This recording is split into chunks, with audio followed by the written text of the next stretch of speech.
Je vous propose de commencer. J'ai le micro, mais bon, vu qu'on n'est pas nombreux, je pense que sans le micro, vous me dites si ça va, sinon je prends le micro, mais c'est aussi agréable comme ça, si vous m'entendez. Ça va? Ouais?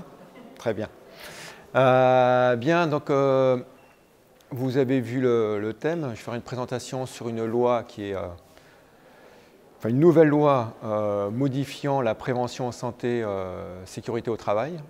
L'objectif est de vous présenter de manière assez synthétique ce que comporte cette loi et voir si effectivement ça a des grands changements dans l'entreprise et aussi quels sont les changements vis-à-vis du CSE. Qu'est-ce que ça apporte par rapport à votre rôle et vos missions.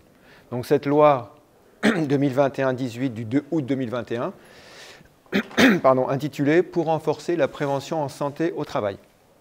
Voilà, donc quel va être le rôle pour vous au CSE ou si vous avez une C2SCT, une commission en santé, sécurité et conditions de travail, en matière de santé et sécurité au travail. Alors, un rappel quand même du contexte. Donc l'objectif, c'est d'améliorer la santé de tous les travailleurs, prévenir les risques physiques comme psychosociaux et accompagner les entreprises dans une culture de prévention. Donc jusque-là, il n'y a pas de changement par rapport au texte existant, c'est seulement renforcer tous ces aspects. Cette loi transpose l'accord national interprofessionnel du 10 décembre 2020 qui vise à renforcer la prévention en matière de santé, sécurité et moderniser les services de prévention. Donc il y a deux aspects. Il y a la partie entreprise, les aspects santé-sécurité de l'entreprise, et une réforme, une modification des services de santé, services de prévention. Donc cette loi est organisée autour de 4 grands thèmes, qu'on appelle les titres, titre 1, titre 2, 3, 4.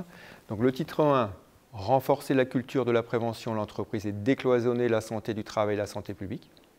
Donc il y a un lien qui va se faire entre le service de santé au travail et le service de santé publique. Je vais vous le préciser un peu plus en détail après.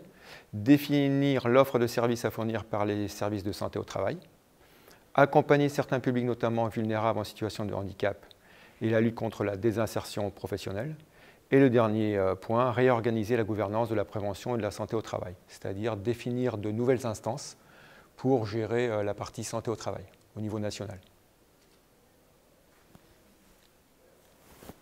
Donc le premier titre, premier chapitre, renforcement du document unique d'évaluation des risques. Deuxième point,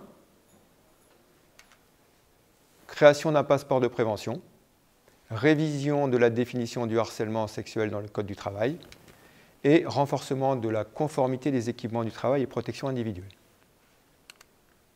Document unique. Donc le document unique, petit rappel, est obligatoire dans toutes les entreprises, quelle que soit la taille de l'entreprise, à partir du moment où il y a un salarié. Alors quand je dis entreprise, ça peut être un milieu associatif, toute structure dans laquelle il y a un salarié. Ce document unique, il a pour objet d'identifier toutes les situations de travail de l'ensemble des salariés et à chaque situation, d'identifier les risques et sur l'ensemble de l'entreprise de les hiérarchiser. Pourquoi? Pour pouvoir avoir un plan d'action qui va être gradué en fonction des priorités. Alors les priorités, elles sont variables, ça dépend des entreprises. Donc ça, ce n'est pas nouveau. Il existe toujours, sauf qu'il y a quelques changements qui ont été apportés concernant sa mise en œuvre et sa traçabilité. Donc l'employeur transcrit et met à jour dans le document unique les résultats de l'évaluation des risques pour la santé et la sécurité des travailleurs. Donc ce document, il est fait initialement, dès qu'il y a un salarié, et ensuite renouvelé au minimum une fois par an. C'est une obligation réglementaire. Et ou, s'il y a des changements importants en termes de technologie, en termes de modification importante des conditions de travail, enfin tout changement qui modifie les conditions de travail doit être intégré dans le document unique. En fait, le document unique, lui, va synthétiser l'ensemble des situations à risque des salariés.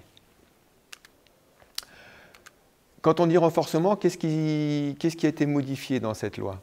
Pour les entreprises dont l'effectif est supérieur à 50 salariés, donc ça, il y a une distinction qui est bien faite entre les entreprises de plus de 50 ou moins de 50 salariés, surtout au niveau des membres du CSE, en termes de mission, de rôle et mission. Déjà un point qui fait une grosse différence, c'est les budgets.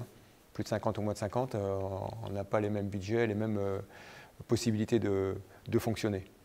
Donc pour les entreprises dont l'effectif est supérieur à 50 salariés, le résultat de l'évaluation des risques, donc le document unique, débouche sur un programme annuel de prévention des risques et d'amélioration des conditions de travail. On appelle ça le PAPRIPAC.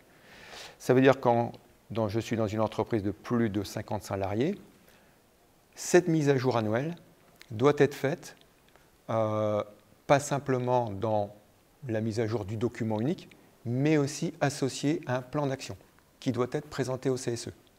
Et ce plan d'action, ce fameux PAPRIPAC, il doit détailler toutes les mesures qui doivent être prises en cours de l'année à venir, les mesures de prévention des effets de l'exposition aux facteurs de risque, et pour chaque mesure, ses conditions d'exécution, des indicateurs de résultats et l'estimation de son coût.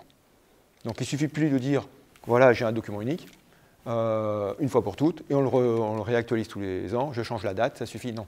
Il va falloir présenter, notamment au CSE, un plan d'action, c'est-à-dire un bilan de l'année passée, sur ce document unique, mais tout ce qui vient se greffer sur le document unique, hein.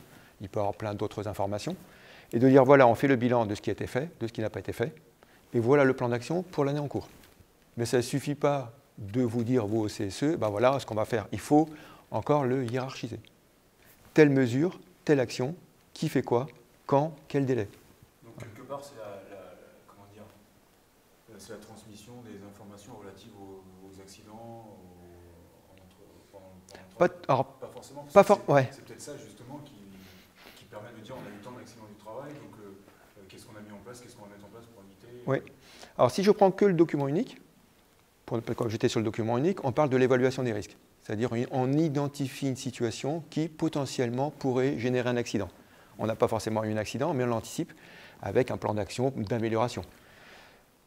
Quand on fait le plan annuel, il y a cette partie-là, mais il y a aussi effectivement tout ce qui est accident, tout ce qui est maladie professionnelle, tout dysfonctionnement qui est constaté, et il y a un bilan à faire de l'année ou des années passées, et de dire voilà, il y a eu tel accident, telle maladie professionnelle, ou pourquoi pas absentéisme, ça peut être pris en compte, hein. Vous avez le droit d'aborder le sujet d'absentéisme hein, quand il est révélateur d'un dysfonctionnement, et de dire voilà, on a un plan d'action, qu'est-ce qu'on fait de ce plan d'action? Et donc oui, tout doit être pris en compte. Alors il n'y a pas de format clair, la législation laisse la possibilité à chaque entreprise de le structurer. Par contre, il faut quand même que ce soit détaillé, argumenté, et que le plan d'action soit aussi nominatif, c'est-à-dire qui s'en occupe, quelle est la date de réalisation. Pas simplement on va le faire, ça ne suffit plus. Donc on va prendre en compte des indicateurs. Donc les indicateurs, ça peut être quoi? Ça peut être aussi les indicateurs de résultats. Je ne sais pas, on veut que 100% des accidents qui ont eu lieu l'année passée soient analysés pour mettre un plan d'action. Donc j'ai un indicateur. Ce n'est pas on va traiter les accidents. Ça ne suffit plus. Donc ça veut dire quoi? Ça veut dire que pour les membres du CSE, je peux avoir un suivi beaucoup plus affiné. C'est un peu un tableau de bord en fait. Mais là encore, le curseur, il est variable d'une entreprise à l'autre. C'est un échange. Mais l'employeur ne peut plus dire « je vous ai donné le document unique, j'ai fait un plan d'action global, ça suffit ». Non. Alors, je dis bien pour les plus de 50 ans. C'est la loi. Ça ne veut pas dire que pour les moins de 50, il n'y a rien, mais on n'est pas obligé d'avoir ce même niveau de détail. Maintenant, encore une fois, c'est une discussion entre les membres du CSE et l'employeur. Voilà. S'il y a une bonne volonté de part et d'autre, on peut très bien faire un tableau assez affiné. Mais il pourra s'appuyer sur la réglementation qui ne l'impose pas. Et ensuite, quelles sont les ressources? C'est bien, j'ai un plan d'action pour l'année à venir, on va traiter les accidents par exemple. OK, qui va le faire? Est-ce que j'ai un service interne pour le faire? Est-ce que j'intègre un ou des membres du CSE? Ou est-ce que j'appelle un organisme externe? Ça peut être un cabinet spécialisé, ça peut être le service de santé au travail. Donc il faut qu'on puisse définir quelles sont les ressources. Un calendrier. Donc, je dirais un petit peu qui fait quoi, quand, comment. C'est un petit peu le même plan d'action. De façon à ce que vous puissiez le suivre et à chaque réunion vérifier l'avancement, si vous le souhaitez. Mince, c'est mon système qui a du mal. Pour les entreprises de moins de 50 salariés, les résultats de l'évaluation devront déboucher sur la définition d'actions, toujours de prévention des risques et de protection des salariés intégrés au DUR. Donc on n'est pas obligé de faire un autre document. J'ai mon document unique, les postes, l'analyse des situations et à chaque situation, un plan d'action intégré dans le même document. Donc ça reste sur le document unique, alors que ce que vous disiez par rapport à ça, PAPRIPAC, là on sort du document unique et on prend en compte tout le reste. Le document unique, là, il est à établir, il est pour chaque agence, même si les agences ont exactement la même activité professionnelle. Par exemple, si je prends une agence, on fait du bureau, la plupart des risques, ça va être de chute de plein pied, des trucs comme ça assez basiques. Mais dans ce cas-là, l'agence de Pau, l'agence de Tarnos, l'agence de Toulouse, c'est la même agence, les mêmes chaises, les mêmes bureaux, ou est-ce qu'il faut qu'il y ait à chaque fois systématiquement un DUR pour chaque agence, ou c'est un DUR global, sachant que les métiers, les risques identifiés sont les mêmes? On peut avoir un document global. Il n'y a pas de contre-indication. On appelle ça identifier des GEH, des groupes d'exposition homogènes. C'est-à-dire qu'il y a un groupe d'exposition, des personnes dans des bureaux, quels que soient les bureaux, à peu près les mêmes configurations. J'ai fait l'analyse des risques d'un bureau standard et je considère que tous les bureaux sont comme ça. C'est bien, mais ça a ses limites. Parce qu'est-ce qu'on peut dire que tous les bureaux sont pareils? Il faudrait que ce soit vraiment identique. Alors, il y a le bureau qu'on peut acheter tous les mêmes bureaux, les mêmes chaises, mais est-ce qu'on fait tous le même travail? On n'a pas forcément tous la même tâche. Et effectivement, quel est mon environnement? Quelle est la superficie de mon bureau? Est-ce que j'ai un éclairage naturel? Quelle est la ventilation? Comment j'accède à mon bureau? En fait, c'est tout ça. Ce n'est pas impossible. On peut en avoir un de référence. C'est plus cohérent d'en avoir un par agence. Voilà, généralement, plus c'est proche de la réalité, mieux c'est. Parce que si j'ai plein d'agences, c'est fait au siège, je ne sais pas où, et ensuite on duplique dans les agences, bon, d'un endroit à l'autre, ne serait-ce que les conditions atmosphériques, du nord au sud, en fonction des températures, ça peut varier complètement les conditions de travail dans le bureau.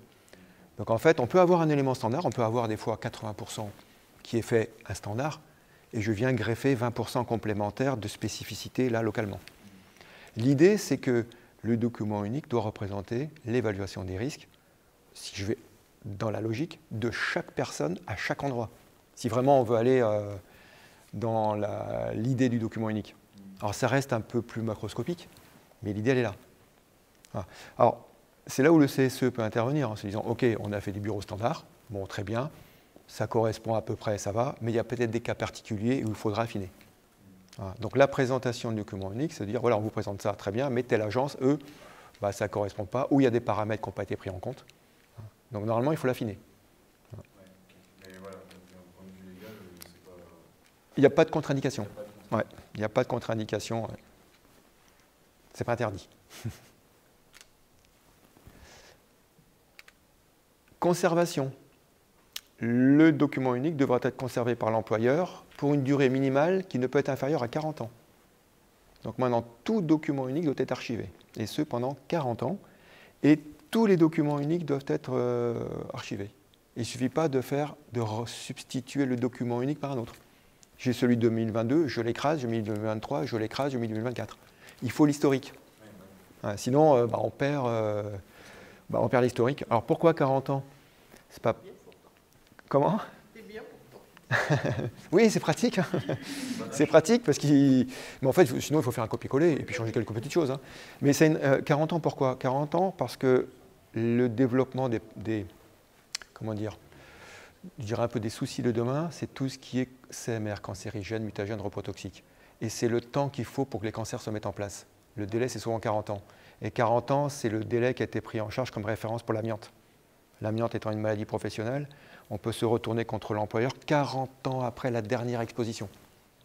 Voilà. Mais pour ça, il faut que j'ai l'historique de mon exposition dans mon entreprise sur une durée de 40 ans. Et ça, le premier document qu'on va aller chercher, c'est le document unique. Oui, voilà. Alors ça, c'est à partir de maintenant. Voilà. Donc, vous allez voir comment ça va être mis en place. Ça va être archivé quelque part. Forcément, pour avoir une traçabilité. Quoi. Il ne suffit plus d'avoir un papier dans un tiroir, ça ne marchera plus. Quoi. Voilà. Alors, c'est comme tout. Hein. L'employeur, s'il veut le faire, il le fait. S'il n'y a pas de contrôle, s'il n'y a personne pour lui dire il le faut, voilà, hein. C'est toujours la même histoire. Hein. Voilà. Et toute personne peut y avoir accès. Donc déjà, ça doit être accessible à tous les salariés et bien entendu au CSE. Voilà. Quand vous dites des anciens travailleurs, c'est... Quelqu'un qui a quitté l'entreprise. Ah voilà, c'est pas forcément quelqu'un à la retraite, un ancien. Oui, ça peut être à la retraite. Voilà. Ça peut être un retraité, ancien, quelqu'un qui a quitté l'entreprise, qu'il soit à la retraite ou d'une autre entreprise.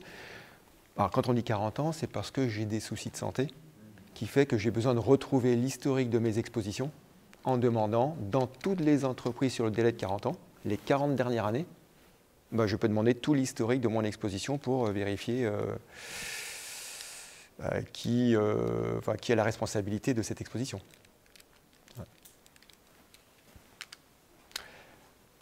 Donc, le document unique, justement, pour cette traçabilité, devra faire l'objet d'un dépôt dématérialisé sur un portail numérique. Donc, comme je disais, on ne peut plus le mettre maintenant dans un tiroir, on pourrait, mais il va falloir le mettre sur un portail numérique. Et donc, à partir de juillet 2023 pour les entreprises de plus de 150 et juillet 2024 pour les entreprises de moins de 150. C'est-à-dire, dans l'entreprise, je ne sais pas qui, l'employeur va déléguer au niveau des ressources humaines, ou je ne sais pas, souvent ça passe par là, hein, l'obligation d'aller l'enregistrer quelque part. Voilà, donc, pour avoir la traçabilité. Ça va obliger l'employeur à faire des versions tous les ans. Ça va être difficile de dire maintenant, j'ai perdu la version, je ne l'ai plus, parce que c'est facile d'accéder à ce document. Et si au CSE, je veux avoir l'historique, l'employeur est censé vous présenter l'historique de tous les documents uniques. Donc ça démarre maintenant. Mais voilà. Donc, du coup, c'est un portail, alors je suis désolé. Ouais, non, pas de souci, au contraire. Un numérique qui peut être interne à l'entreprise, parce que quand on dit que les anciens travailleurs peuvent y avoir accès, il faut qu'ils fassent comme une demande à l'entreprise pour pouvoir accéder ou lui envoie le fichier. Oui. C'est pas un truc style un accès web Non. où Non. le gars, on lui donne des identifiants pour toute sa vie. Non. C'est pas stipulé comme ça. Ça évoluera peut-être, pour l'instant, non. Ouais. C'est-à-dire que... Alors, la difficulté, c'est que si je ne... Comment dire, l'employeur ne donne pas, au niveau du CSE, c'est un délit d'entrave. Donc, il faut passer par le délit d'entrave reconnu. Si je suis salarié et ne me le donne pas, il faut que je passe vraiment, si c'est important, s'il ne veut pas me le donner, je suis obligé de passer par les prud'hommes. Voilà. Donc, ça, tout de suite, on rentre dans des complications, quoi. Voilà. Alors, ça évoluera, hein, parce que comme c'est nouveau, en fonction de la jurisprudence, peut-être qu'on donnera des codes d'accès maintenant pour que tout le monde puisse accéder. Mais bon, c'est quand même une donnée d'entreprise. Il ne faut pas que ça sorte de l'entreprise non plus. Hein. C'est quand même toutes les données d'analyse de risque de l'entreprise. Ça ne peut pas sortir comme ça n'importe où, quoi. Non, mais ça aurait pu être un portail, n'importe quoi, l'inspection du travail ou je ne sais quel organisme qui aurait mis un site en place pour déposer les documents. Comme on le fait pour l'index ou pour... Oui, comme on fait pour maintenant d'autres choses. Ouais. Donc c'est en train de se mettre en place. Voilà. Pour l'instant, c'est juste un support numérique au sein de l'entreprise. Oui. Ouais. Donc il y a des discussions là-dessus. Donc il est possible qu'il l'impose sur un portail spécifique. Voilà. Hop. Donc tout ça, c'est depuis le 5 avril, donc ça a été validé par décret. Donc participation des acteurs de la prévention, le CSE ou la C2SCT, lorsque vous avez une commission, pourront apporter leur contribution à l'évaluation des risques dans l'entreprise. Là-dessus, il n'y a pas rien de nouveau, hein. C'était déjà le cas. Ces instances devront désormais être consultées sur le document unique et ses mises à jour. C'était déjà le cas. Ça ne fait que conforter ce qui était déjà écrit. Les services de santé participeront également à l'évaluation des risques et ces mises à jour lui seront transmises systématiquement. C'est obligatoire. Ouais. Et le salarié compétent, désigné par l'employeur, pourra également contribuer à l'évaluation des risques. Alors, le salarié compétent, qu'est-ce que c'est ? Depuis le 1er juillet 2012, l'employeur doit nommer au moins un salarié, qu'on appelle compétent, pour s'occuper des activités de protection et de prévention des risques professionnels de l'entreprise, quelle que soit la taille et l'activité de l'entreprise. C'est-à-dire, dans une entreprise, maintenant, vous devez avoir quelqu'un, un référent sécurité, qu'on appelle la personne compétente, voilà, qui est désigné par l'employeur. Alors, il peut désigner qui veut. Ah oui, la compétence, elle est... Ouais. Alors la compétence, soit vous avez des services sécurité, soit vous avez des personnes dont c'est le métier, un animateur, un responsable sécurité, enfin qui vous voulez, ou vous désignez, l'employeur désigne qui il veut, mais comment acquérir cette compétence? Si ce n'est pas son métier, la personne doit être formée, au minimum 3 jours. Au minimum 3 jours, et il est possible que cette personne puisse intégrer les formations des membres du CSE. Parce qu'en fait, ça revient au même. Quand on fait les formations des membres du CSE avec l'objectif d'accompagner l'entreprise pour monter en compétences en termes de prévention avec un objectif qui n'est pas d'accident, pas de maladie professionnelle, on peut mixer aussi cette personne. Il est plutôt rattaché à la direction et vous, représentant du personnel, mais l'objectif est commun. Après, tout dépend comment on fait la formation. Mais c'est tout à fait possible. Sinon, c'est une formation à part, au minimum, la loi dit au minimum de 3 jours, pour lui donner quelques éléments. Mais ce n'est pas non plus 6 mois ou 3 mois. C'est juste un référent. Alors, qu'est-ce qu'on lui demande de faire? Ça, c'est l'employeur qui définit avec lui. C'est très flou dans la législation. Ouais. Il peut servir à rien. Si on lui laisse, il est désigné, mais il n'a pas plus de... Comment? Il peut être fusible comme il peut. Oui, aussi. Ouais. Donc, oui, il n'y a rien de... Il en faut un, mais débrouillez-vous. Si j'ai les choses... Quand on lit, ce qu'il faut savoir ce qu'il faut faire, ça fait un peu peur quand même. Oui, bah si on a une structure assez conséquente et on veut assumer cette fonction, encore faut-il avoir du temps pour le faire, parce que si c'est en plus de son travail, il va falloir trouver du temps. Mais c'est un métier, s'occuper de la santé et sécurité dans l'entreprise. Voilà, c'est quand même en fonction de la taille, hein, mais ça n'empêche que ça prend du temps si on veut faire les choses sérieusement. Mais voilà, effectivement, c'est flou. Il en faut un, on ne dit pas comment. Alors ça ne peut pas être l'employeur, parce qu'il est déjà responsable de la sécurité. Voilà, et voilà, il faut qu'il désigne quelqu'un. S'il ne peut pas désigner quelqu'un, s'il considère qu'il n'y a pas de personne, il peut s'appuyer sur une société extérieure. Soit ce qu'on appelle un IPRP, intervention en prévention des risques professionnels, c'est-à-dire au niveau du service santé au travail, soit une entreprise indépendante qui l'accompagne. C'est aussi possible. Donc ça, c'est confirmé depuis le 18 mars 2022 et ça rentre le 31 mars 2022 en vigueur. Tout ça. C'est déjà le cas depuis 2012, mais tout ça est confirmé. Donc le passeport prévention. Les attestations, certificats, diplômes obtenus dans le cadre des formations relatives à la santé et à la sécurité du travail, dispensées à l'initiative de l'employeur et du salarié. Donc tout ce qui est attestation, formation liée à la santé et sécurité. Jusqu'à présent, toutes ces formations en interne étaient soit au niveau des ressources humaines, soit archivées quelque part, mais il n'y avait pas de traçabilité. Si je voulais retrouver tout mon historique des formations santé et sécurité que j'ai fait pendant mon parcours professionnel, c'était assez difficile de les avoir, sauf si j'avais gardé une copie de toutes les formations que j'avais faites. Donc maintenant, ça démarre en avril 2023. J'avais, pour synthétiser, un compte personnel de formation, mon compte en 2019, un passeport de compétences et un passeport de prévention. Donc va être regroupé par l'entreprise et par les organismes de formation sur ce passeport, là qui est défini, qui est un passeport officiel, et qui là sera personnel. J'aurai mon compte et je pourrai aller voir la liste et l'historique de toutes mes formations. Alors c'est à la charge de l'employeur de renseigner, ou de l'organisme de formation. C'est-à-dire que nous, on est organisme de formation, le CEFIRC, on fait du conseil de la formation. Alors là, ça reste encore à définir.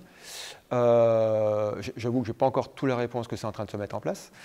Non, mais, non, mais je sais, c'est pour ça, entre les dates fixées et puis la réalisation, mais ça va arriver. C'est lorsqu'on fait des formations, je dis n'importe quoi, formation secouriste du travail, par exemple, qui enregistre sur le passeport, qui a accès à ce passeport pour l'enregistrer.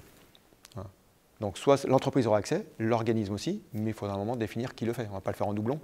Pourquoi pas l'organisme? Parce que nous, on saisit toutes les informations, on peut très bien saisir.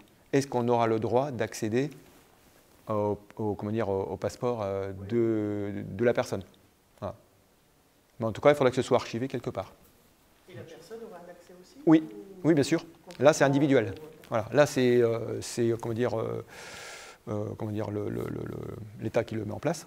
Voilà. Ça va être mis quelque part. Ce sera pour tout le monde pareil. Et c'est un peu comme le compte formation. Voilà. Vous avez un code, enfin un numéro pour entrer sur votre code formation, ce sera la même chose. Enfin, ce sera associé d'ailleurs. Et là, ça démarre à partir des formations, à partir d'avril. On prend pas. Oui, c'est pas rétroactif. Non. Parce que sinon, on pourrait. Hein. Après, il y a les entreprises. Oui, ça dépend qui s'en occupe. Il y a les entreprises qui ont un historique. Si elles le souhaitent, pour le rentrer, mais ça démarre à la date d'aujourd'hui. Ouais. En tout cas, dans les textes, ce n'est pas marqué de manière rétroactive. Autre point qui a été précisé, c'est le harcèlement sexuel de groupe caractérisé. Ça veut dire quoi? Ça veut dire que le harcèlement sexuel sera constitué lorsqu'un même salarié subit des propos ou des comportements sexuels ou sexistes venant de plusieurs personnes, de manière concertée ou pas, alors même que chacune de ces personnes n'a pas agi de façon répétée. Auparavant, le harcèlement était individuel, c'est un individu qui harcèle ou qui a des propos sexistes. Maintenant, le groupe peut être constitué. Voilà. On est en groupe, on est ensemble, et on a des propos, je ne sais pas, on va dire qu'on est entre hommes, il y a une femme, et on a des propos vis-à-vis de cette femme. On ne s'est pas concerté, mais on renchérit, on va tous dans le même sens. Et la personne le considère comme sexiste du fait qu'elle soit pas du même sexe. Voilà. Si pour elle, c'est ressenti caractérisé, eh bien maintenant, c'est considéré comme du harcèlement sexuel. C'est-à-dire avec derrière tout ce que ça comporte au pénal et en sanction. Voilà. Donc il n'y avait pas le groupe, maintenant le groupe peut être constitué.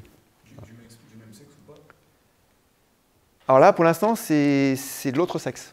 Ouais. Ouais. Si c'est Ah. avec les non-genrés, Oui, alors tout à fait. Alors, pour l'instant, ce n'est pas écrit comme ça, parce qu'il faudrait que ce soit écrit dans d'autres textes pour pouvoir s'y appuyer. Par contre, ce qu'on ne sait pas, c'est que la jurisprudence est en train de sortir, là, c'est tout nouveau. Et on verra comment la jurisprudence se positionne. Et en fonction des cas de jurisprudence, peut-être, on pourra, voilà, en fonction des prochains jugements, on verra si oui ou non ça va dans ce sens. Ouais. C'est une des évolutions de la société, effectivement.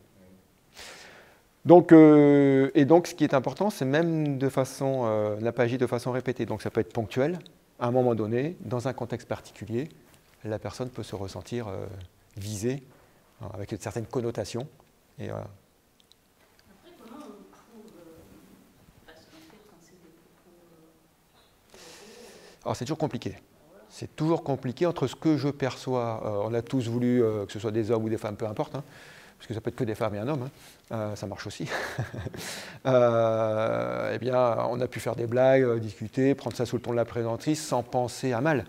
Mais ça peut être perçu différemment. Et la seule façon, c'est de le faire remonter auprès de quelqu'un qui est capable de le décrire factuellement. Tel lieu, telle date, tel propos, telle connotation, telle perception. C'est vraiment factuel, il va falloir le noter. Une seule fois, plusieurs fois, à chaque fois. Voilà. Et pour ça, qu'est-ce qu'il faut? Donc ça, il vous faudra un référent harcèlement qui est obligatoire dans toutes les entreprises dans lesquelles il y a un CSE. Donc ce référent harcèlement, il est là pour ça. C'est au minimum une journée de formation pour expliquer justement, parce que moi je passe rapidement sur le texte, hein, mais pour aller plus loin dans le détail, et que cette personne soit le référent capable d'enregistrer les plaintes en fait, de chaque salarié. Sinon c'est compliqué. On s'adresse à qui? On s'adresse à qui? Quelle est la portée? Donc ce référent, lui, il doit s'adresser à la direction. Mais comme il fait partie du CSE, ça fait partie d'un des thèmes du CSE. Hein. C'est-à-dire que moi, en tant que référent, je n'y vais pas forcément seul vis-à-vis de mon employeur si tu dois porter l'affaire, mais j'y vais au nom d'un collectif, c'est-à-dire au nom du CSE. Je peux être accompagné avec une deuxième personne du CSE, c'est toujours plus facile que d'être seul. Alors, pour éviter que ce soit nominatif. Quoi. Voilà. Parce que je ne fais que porter une parole, au final. Et ce n'est pas le plus simple, effectivement. Ouais. Là aussi, c'est nouveau, on va voir comment ça va être interprété par les juges. Ouais. Jusqu'où on peut aller. Ouais. Donc voilà, le groupe, maintenant il y a le groupe caractérisé qui n'était pas le cas avant, il n'y avait qu'un individu, maintenant le groupe peut être constitué. Bon, renforcement du contrôle de la conformité des équipements de protection, là il y a une loi, donc dans cette loi, le contrôle de conformité, c'est-à-dire que l'employeur doit mettre à disposition des salariés des équipements de protection individuelle conformes. Mais si il achète des équipements conformes et que le vendeur, lui, n'a pas fabriqué selon des normes et en conformité, je ne suis pas forcément censé savoir que c'est en non-conformité. J'ai les documents, j'ai tout, je me dis que c'est bon, mais en fait, il y a quelque chose qui ne va pas. Je le constate, ou à la suite d'un accident, on fait une enquête, on se rend compte que c'était l'équipement qui était non conforme, du fait du fabricant. Et bien là, le fabricant peut avoir une amende de 50 000 à 300 000 euros sur un dysfonctionnement, qui n'est pas du fait de l'employeur qui a acheté un équipement pensant qu'il était conforme. Voilà. C'est toujours à l'employeur de s'assurer que les équipements sont conformes. Alors s'il s'assure, il demande au salarié, va acheter tes chaussures, reviens, bon ok, c'est bon, ça conforme, ça correspond à nous, à notre document unique, à notre évaluation des risques, il n'y a pas de souci. Maintenant, si la chaussure, elle a le certificat, elle a tout, mais en termes de conception, il y avait une non-conformité que l'employeur n'a pas pu vérifier, là par contre, on se retrouve contre le fabricant. Je vais vous donner juste un exemple si vous voulez. Moi, j'interviens dans des usines dans lesquelles il y a des risques d'explosion. Il y a des tenues qu'on appelle ATEX, atmosphère explosive. Il y a un petit macaron ici, en plastique, qui dit ATEX. Sauf que le macaron, il ne faut pas qu'il se charge en électricité. Donc il ne faut pas qu'il fasse plus de 10 par 10. Et il y a des vendeurs de tenues, de vêtements, comme il est super tenu, avec des grands macarons, voilà, qui dépassent la norme, 15 par 15. C'est non réglementaire. Il y a eu un retour, tous les vêtements ont été ramenés. C'est interdit. Mais quand je suis employeur, j'achète, c'est marqué ATEX, je dis très bien, je ne suis pas censé savoir la réglementation dans le détail. Sauf qu'il y en a un moment qui a dit, mais attendez, il y a quelque chose qui n'est pas conforme. Donc ils ont repris tous leurs vêtements. Ça ne se joue à pas grand-chose. Hein. Ça dépend des risques. Hein. Voilà. Donc là, ce n'est pas l'employeur qui est responsable, parce qu'on ne peut pas tout savoir. Mais le fabricant, c'est lui qui a pris à sa charge, qui a repris tous les vêtements et qui a remplacé tous les vêtements à ses frais. Quoi. Bon, il n'y a pas eu de plainte, hein, parce qu'il n'y a pas eu d'enquête, mais On aurait pu.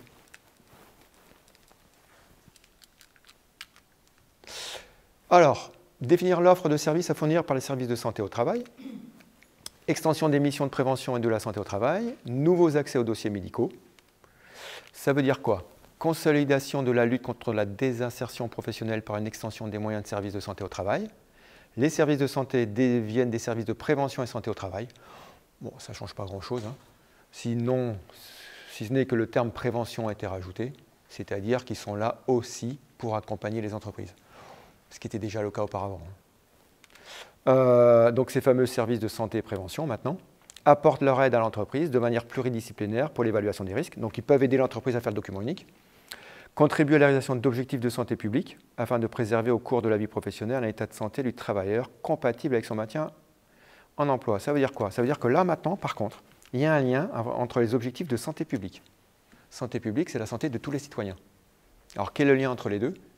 Eh bien, on peut demander au service de santé au travail de faire un pont avec le service de santé publique, mon médecin traitant, par exemple, des spécialistes, pour avoir un suivi plus global, pour garantir un meilleur état de santé, si on peut dire, de l'ensemble du salarié, et pas se cloisonner à la partie santé au travail. Vous allez voir comment ça se met en place. Mais ça ne pourra se faire que si le salarié est d'accord. Ça veut dire que je ne suis pas obligé de donner toutes mes informations personnelles au médecin du travail non plus. Et je n'ai pas forcément envie non plus que le médecin du travail aille chercher toutes mes informations personnelles.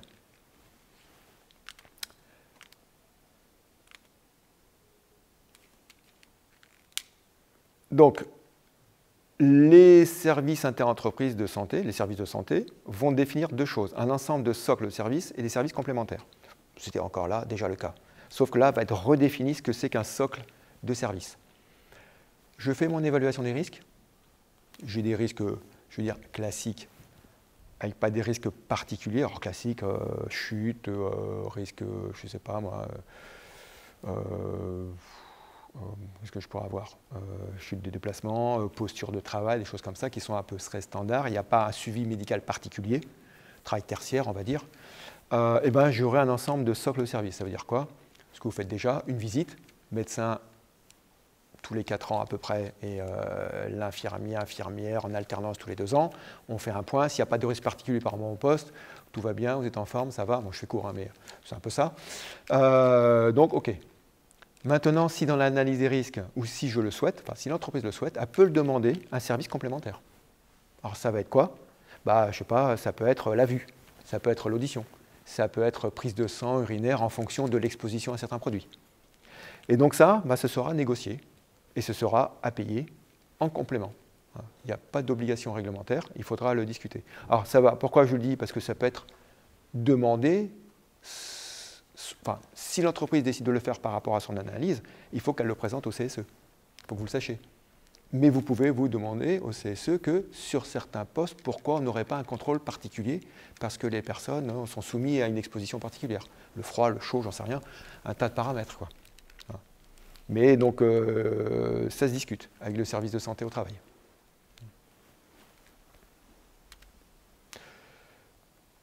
Bon, tout ça, ça va être défini par décret, les modalités des services, tout ça va être revu sur les services complémentaires. Ça va être redéfini encore. Mais, comme je disais, c'est surtout une discussion en interne dans l'entreprise. Les agréments, donc le service de prévention santé est autonome et devra faire l'objet d'un agrément, ce qui était déjà le cas. Donc là, c'est un agrément de 5 ans avec un cahier des charges et en cas de manquement, l'entreprise pourra le supprimer. C'est-à-dire qu'ils vont être beaucoup plus contrôlés que ce qu'ils n'étaient auparavant. Pourquoi? Parce qu'il y a une très grande disparité entre les organismes de santé au travail. Ils veulent essayer d'homogénéiser en France les prestations et la manière dont le service de santé intervient dans les entreprises. Chaque service de santé devra faire l'objet d'une procédure de certification, qualité, organisation, gestion. Donc ils vont aller beaucoup plus loin dans le système de contrôle des organismes de santé. Voilà. Pour quelles raisons? Je ne pourrais pas vous le dire, je ne sais pas. Quel est le bilan qui a été fait pour justifier qu'il faut aller plus loin? Ça, je ne sais pas du tout. Peut-être qu'on parle d'Europe, peut-être pour homogénéiser avec l'Europe aussi. Alors, dossier médical partagé. Décidément. Chaque personne bénéficiant du régime de sécurité sociale peut disposer d'un DMP, on appelle ça dossier médical partagé. Seuls les professionnels de santé autorisé et vous-même pouvez le consulter. Vous l'avez peut-être déjà vu ça, par la sécurité sociale ou par Amélie, on vous a envoyé peut-être dans la dernière année là, un document ou un lien en disant vous pouvez créer votre dossier médical partagé, voilà. Donc ça a dû être envoyé à peu près à tout le monde. Donc c'est un dossier numérique, personnel, dans lequel je peux archiver tout mon suivi de santé. Sur le fond, c'est bien, parce que plutôt que d'en avoir un peu partout, tout est centralisé. Ça, c'est pour tous les citoyens. Maintenant, qu'est-ce qui va être rajouté? C'est que ce dossier médical partagé sera accessible au médecin du travail, sous réserve du consentement du salarié. C'est ce que je vous disais précédemment. Ce dossier complet sur l'ensemble de votre suivi médical, si vous le voulez, vous pouvez dire au médecin du travail d'aller le vérifier. Pourquoi? Parce que s'il y a besoin, je ne sais pas, on parle des chaussures, la personne ne peut pas mettre parce qu'il a un problème au pied, il n'a pas forcément un diagnostic, si ce n'est la parole de la personne, va se dire, tiens, je vais aller voir les pathologies qu'il a au pied pour voir si effectivement, quel type de chaussures on peut lui donner, ou ce qui justifierait tel modèle, par exemple. Donc le travailleur aura la possibilité de s'opposer à l'accès au médecin du travail, à son dossier médical partagé, sans que ce refus puisse constituer une faute et service de fondement à un éventuel avis d'inaptitude. Donc j'ai le droit de m'opposer, mais c'est légal. Voilà. On ne peut pas m'interdire cette opposition. Ce refus ne doit pas être porté à connaissance de l'employeur. Bien sûr, ça reste toujours entre le médecin et moi. Et le dossier médical DMST, donc santé au travail, pourra être intégré au DMP. Donc vous allez avoir deux dossiers, le dossier médical partagé global, tous vos suivis, le dossier médical du travail, voilà, donc ils vont être intégrés ensemble. Et est-ce que les deux peuvent communiquer? Oui, en fonction des autorisations que vous donnez. Si ça vous semble pertinent ou pas. Alors ça, il faut en discuter avec le médecin. Hein. Et donc sera accessible aux médecins praticiens correspondant aux professionnels de santé. C'est-à-dire que ça marche dans ce sens-là.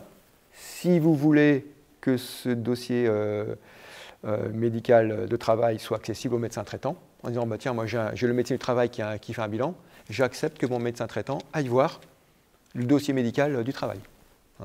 Après, est-ce que c'est pertinent ou pas? Voilà. Ça dépend des cas de figure, hein. Mais pourquoi pas? Donc au final, ce que l'on avait avant, dossier médical personnel, qui existait déjà, c'est supprimé. Dossier médical, décidément, dossier médical partagé, c'est supprimé et c'est remplacé par le dossier médical partagé entre praticiens sur mon espace santé avec le dossier médical du travail. Voilà, tout est regroupé en fait. Bon, de ce point de vue-là, ça a l'avantage d'avoir tout au même endroit. C'est identifié clairement ou... Oui, oui. Ah ouais. Alors il faut aller sur le site, sur votre, je crois que c'est le compte Amélie. Après, on y accède. Et après, c'est assez clair. Hein. Voilà. Bon, il faut naviguer un petit peu pour les autorisations, tout ça, mais c'est quand même pas mal fait. Ouais. Ouais. Peut-être certains d'entre vous, vous êtes déjà allé, mais voilà. Alors, de mémoire, par défaut, c'est interdit, parce que la législation, des fois, c'est-à-dire par défaut, les praticiens ne peuvent pas aller au dossier. C'est-à-dire qu'il faut que je valide l'autorisation. Ce n'est pas c'est autorisé par défaut et c'est moi qui refuse. Vous savez, comme parfois à certains accès, si vous ne dites pas non, c'est oui. Là, non.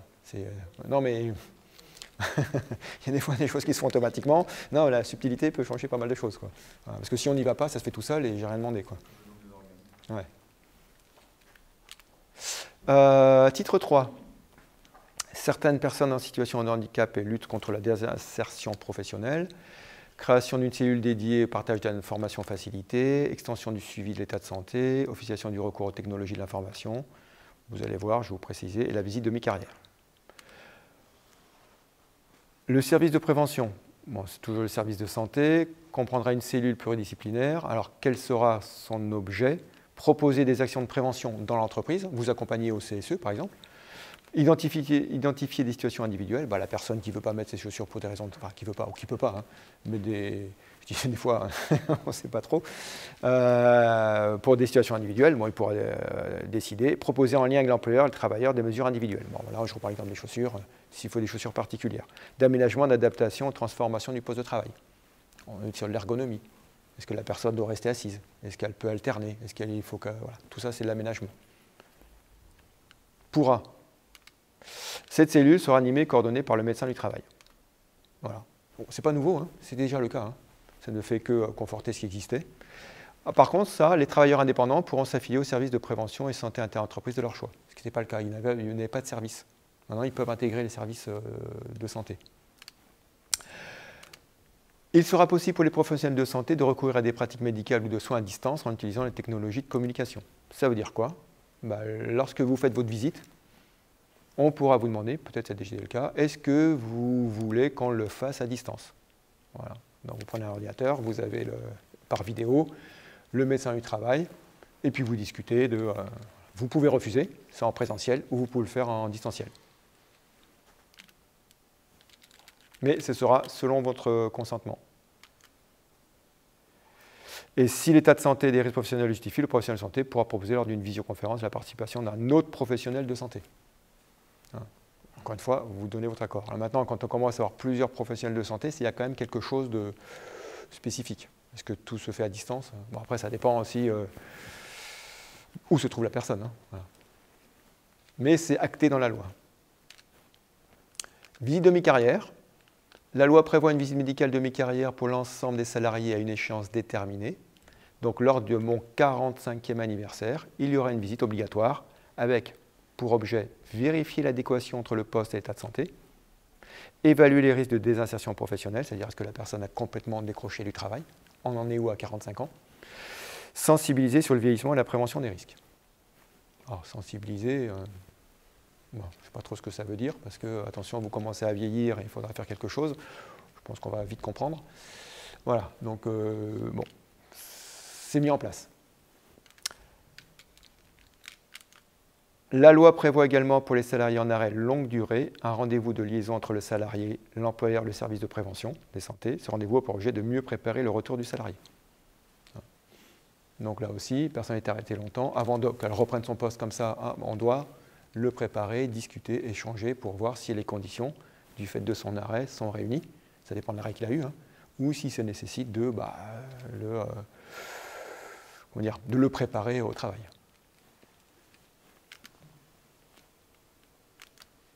Donc tout ça, c'est applicable à partir de 16 mars 2022, 16 mars 2022. Donc c'est assez récent, l'obligation.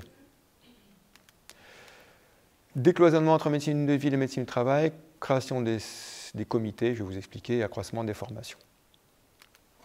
Donc j'ai pratiquement terminé. Un médecin praticien correspondant disposant d'une formation en médecine du travail pourra contribuer, en lien avec le médecin du travail, au suivi individuel de l'état de santé des travailleurs, sauf en cas de suivi individuel renforcé.